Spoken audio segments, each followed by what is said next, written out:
May isa pong napakagandang isla sa pinakadulo ng Pilipinas. Pero dahil sa layo nito, pinagkutaan na ng Abu Sayyaf.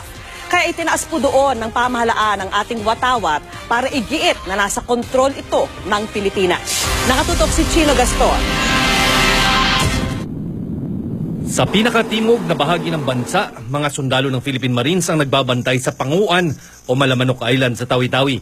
Nitong Sabado, sabay-sabay itinayo ng mga sundalo ng Philippine Marines, mga tauhan ng Philippine Coast Guard at lokal na pamahalaan ang watawat ng Pilipinas para ideklarang sa pag-aari ito ng bansa. Babala rin ito sa mga masasamang loob gaya ng Abu Sayyaf na matagal nang ginagamit ang isla na pahingahan at taguan. Sa Sibuto Channel na nasa International Shipping Lane, makikita ang Panguan Island. Ilang insidente na ng kidnapping ng Abu Sayyaf ang naitala rito. Dati, like this island, yung Panguan, dinadaanin ito ng mga Abu Sayyaf. Dito sila nagtatago, dito sila nagpapahinga, dito sila kumakain, dito din sila gagas up, kumbaga. So, when we control this by putting Marines in this island and some other islands, na wala na yung kanilang comfort zone. Mas kampante sila ngayon kaysa dati. Kasi meron nagpapatrol. Yun nga lang, sa sobrang layo, malaking hamon ang pananatili ng sundalo sa lugar. Walang pagkukuhanan ng tubig inumin at walang kuryente dito.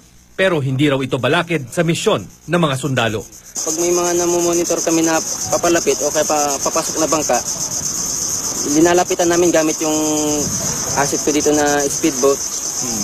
Sa ngayon, hindi na nawawalan ng mga patrol ships ng Philippine Navy sa Sibuto Channel.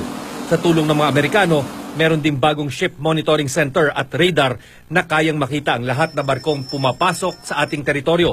At sa tulong pa rin ng mga kano, natapos na rin ang isang permanent barracks at monitoring facility sa Turtle Islands para mabantayan din ang karagatan malapit sa Celebes Sea. Balak ding tayuan ng Philippine Coast Guard ng radar station at lighthouse ang isla. At kapag nadagdagan na raw ang mga barko ng Coast Guard, mas mapapadalas na ang pagpapatrolya sa lugar. Mula sa Panguan Island, tanaw na ang mga bulubunduking lugar ng mga isla na kabilang sa teritoryo ng Malaysia. At bilang bahagi ng pagtatanggol at pagbabantay sa ating teritoryo, permanente nang popostehan ng islang ito ng mga tauhan ng Philippine Marines.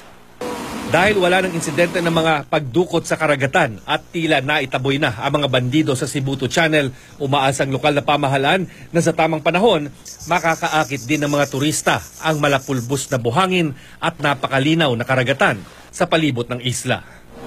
Chino Gaston, nakatutok, 24 oras.